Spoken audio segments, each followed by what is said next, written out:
Allahu Akbar, Allahu Akbar.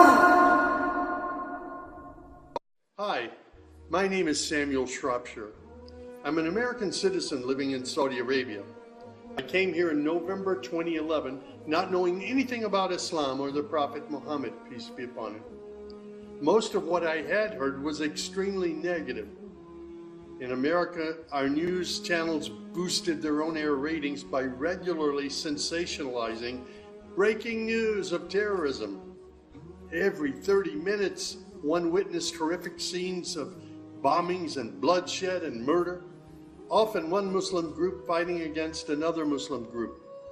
As killings and beheadings took place, there were always the shouts of Allahu Akbar, Allahu Akbar, God is great. I was invited here to Saudi Arabia by Safi Kaskas to work on what was known as the Q Project. Dr. Kaskas wanted to produce a new, easy-to-read American translation for the next generation of young Americans. Since I could not read or speak Arabic, I wasn't doing any translation work. I was simply invited here to check the English to make certain that this new interpretation of the Quran was easily understood. My work, of course, required that I read the Quran over and over again. Well, as you can imagine, having no knowledge of Islam, I had hundreds and hundreds of questions. I was shocked as I read to find that Jesus, peace be upon him, was often mentioned in the Quran. Jesus was presented as one of the greatest prophets. And even the story of the virgin birth was mentioned there. Many of the miracles that Jesus had done, I found them in the Quran. There were even a couple of Jesus miracles mentioned in the Quran that were not mentioned in the Bible. Evenings were mostly spent alone in a bedroom that had been set up for me in Dr. Safi's office. At night, I would stand on the balcony of that building and I would look across a very busy boulevard to a mosque. And I would hear the calls to prayer. I would see men and women coming to the mosque and leaving the mosque. Children were playing football in the mosque parking lot. Except for the minaret, it appeared to me to look like a typical Christian church in America. My heart longed to be in that mosque. I felt compelled by God to go there. A few months later, I got up the courage to walk down the street and to knock on the door of Taqwa Mosque. Now, nobody knocks on the door of a mosque. Normally, they just open the door and they walk right in. But I was not sure how I'd be received, so I stood there knocking until someone came to the door. That person simply said, "May I help you?" I said, "My name is Samuel. I'm a Christian from the United States. Is it okay if I come inside?" And that man, Shafiq Zubir, who was the caller to prayer, he reached out and he hugged me and he said, "Of course, come in." I sat in the back of the mosque during prayer times for 3 days. I didn't understand what was going on. I saw men standing, bowing, putting their heads to the floor as the Imam led them in prayer. I had little knowledge about what was happening, but I felt God's presence in that mosque. And the men of Taqwa Mosque were so friendly to me. After 3 days, I asked Shafiq if he could teach me the first surah of the Quran, Al-Fatiha. This was a necessary element in praying the 5 daily prayers. I was memorizing sounds, but I didn't know what the sounds meant. So I started comparing them with an English translation I had, and I realized that there was nothing in Al-Fatiha that was inconsistent with Christian teaching. There I read the encouraging words that God was the most merciful, the distributor of mercy and forgiveness. My heart was being strangely touched by the words of the Quran and the love displayed by the men of Taqwa Mosque. Dr. Sadiq Malki would later drive me to the Islamic Education Foundation in Al-Hamra, neighborhood of Jeddah, where I said Al-Shahada. According to Islam, we're all equal. There's none above another. There are scholars, but their role is educational. As for the relationship with God, it's personal, it's direct. The faith itself is simple and clear. It's summed up in just 6 points. There is one true God who is unlike any other being. He is neither born, nor does he give birth. He has neither spouse nor offspring.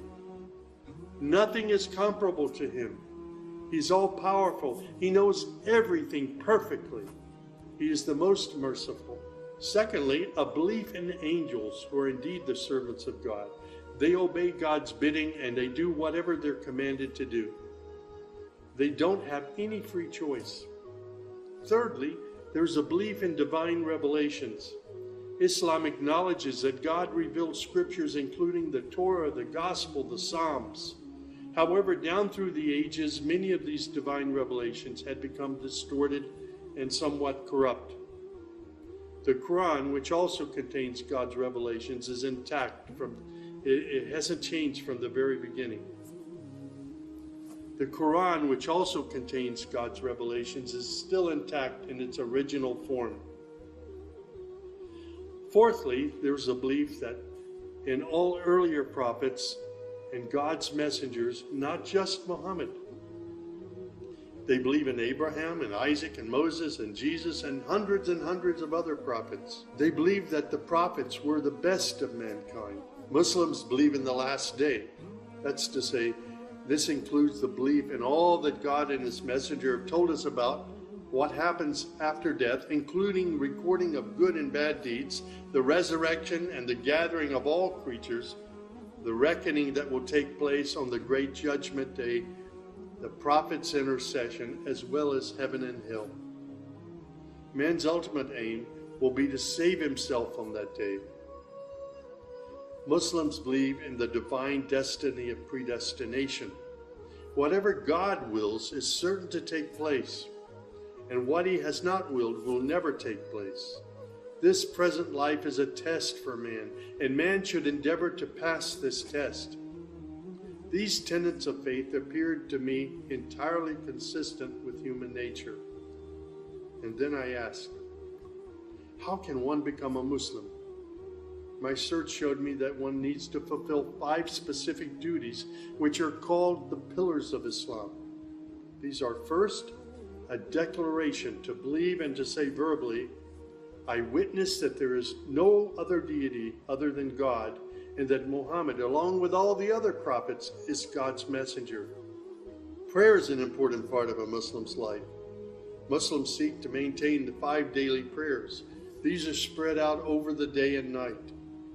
Thirdly, there's the zakat. 2.5% of one's property is an obligatory charity, provided that one owns more than a certain threshold and holds it for a year. Then there's fasting. Fasting is an important part of the Muslim's life. Muslims fast throughout the month of Ramadan. They do this every year, abstaining from all food, drink, and sex, from dawn till sunset. One must also refrain from futile arguments and quarrels and forbidden things. The month provides a unique spiritual uplift for all Muslims. Then there is the pilgrimage or Hajj. This is performed in Mecca and its surrounding areas. It's a duty to fulfill this pilgrimage once during one's lifetime, provided that one is physically and financially capable of doing so. People often ask me, Sam, how did you become a Muslim? In the church was a library, and in that library were children's books. One of the books my mother got over and over again was called The God of Abraham. In that book were beautiful color photos of camels and deserts. She would read me the story of Abraham, how he was commanded by God to leave his mother and father because they were worshiping idols. She would pause and she would say, Sammy, you always have to pray to the God of Abraham. There is only one true God, the God of Abraham. My commitment to God has been strong and enduring since my younger years. And now I have found absolute peace in Islam, in a faith that I once thought was hostile. I found friendship and hope amongst a fraternity of other Muslim brothers and sisters. I have found a family of believers.